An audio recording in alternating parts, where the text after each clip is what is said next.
Hello guys! So nandito po tayo. This is your Negosyanteng Singkit. So we'll be reviewing the Tough Mama Infrared Cooking Energy Saver Cooker. Kasi nasa condo po tayo ngayon. Mahirap na magluto ngayon dito ng may gasol. So ang ginamit namin dito is infrared kasi hindi ko magamit yung mga aluminum ko, yung mga stainless steel na lutuan ko at kailangan ko pang bumili. So mas tipid kung bibili ka.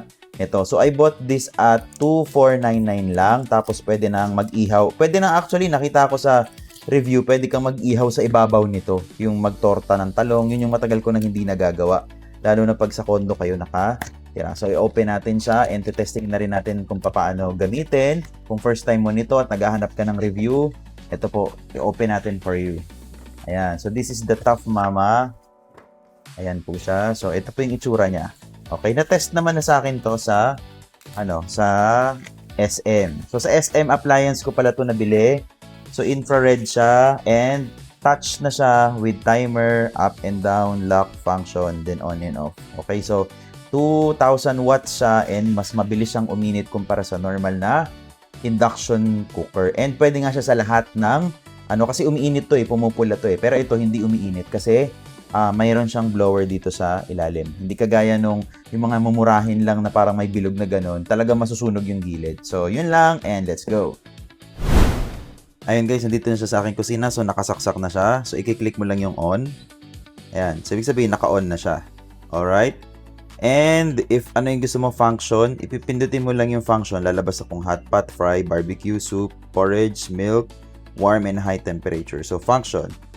Yan. Kung hot pot or kung magpo-fry ka, and then may temperature agad, you can, ayan, makikita nyo, nag-red na siya. So, ayan. Mainit talaga siya guys.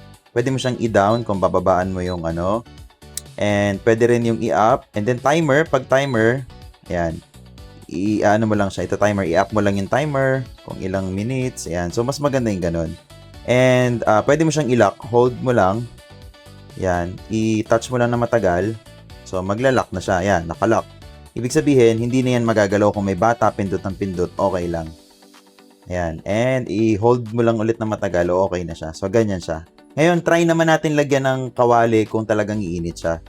So, ito yung kawaling ilalagay ko. This is non-stick na normal lang. Hindi siya yung induction kasi may pang-induction ako dito. Para makita nyo na kahit normal na pan, gumagana. O, lagay. Let's see.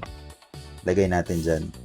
Tingnan natin kung gagana and all. Kasi, natuwa ako dyan. Kasi may mga murang, ngayon, murang mga electric stove, kagaya nito. Yan, ifo-flash ko sa screen, kagaya niyan. Pero yan kasi umiinit ng todo yung paligid. Ito, hindi. Okay, kaya ito yung napili ko. Ayan siya. Okay, so, ayun. Itaas natin ng konting temperature.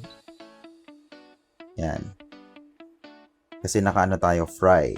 Para makita natin na umiinit din yung kawali. Ayan umiinit na siya.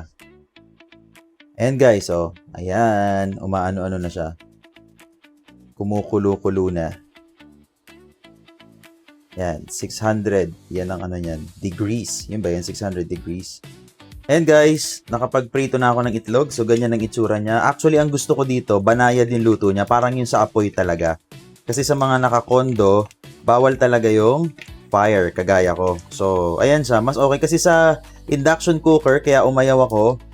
Bigla talaga yung luto dun. Sobrang hirap. So, ayan, magagamit ko na yung mga cooking-ware ko. Pati yung aking pressure cooker. So, yun lang. Ganun lang siya gamitin. And, kung ako sa inyo, mag-Tough Mama na kayo. Yung induction cooker namin na old is Tough Mama din.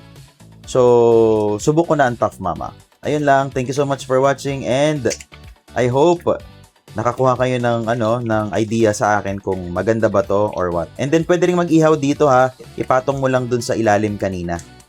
May mga ganung video. Hanap ako ng mga ganung video, i-flash ko dito sa sa screen. Okay, yung pwede mag-ihaw dun sa infrared na yan. Ayun lang. Thank you so much. Bye.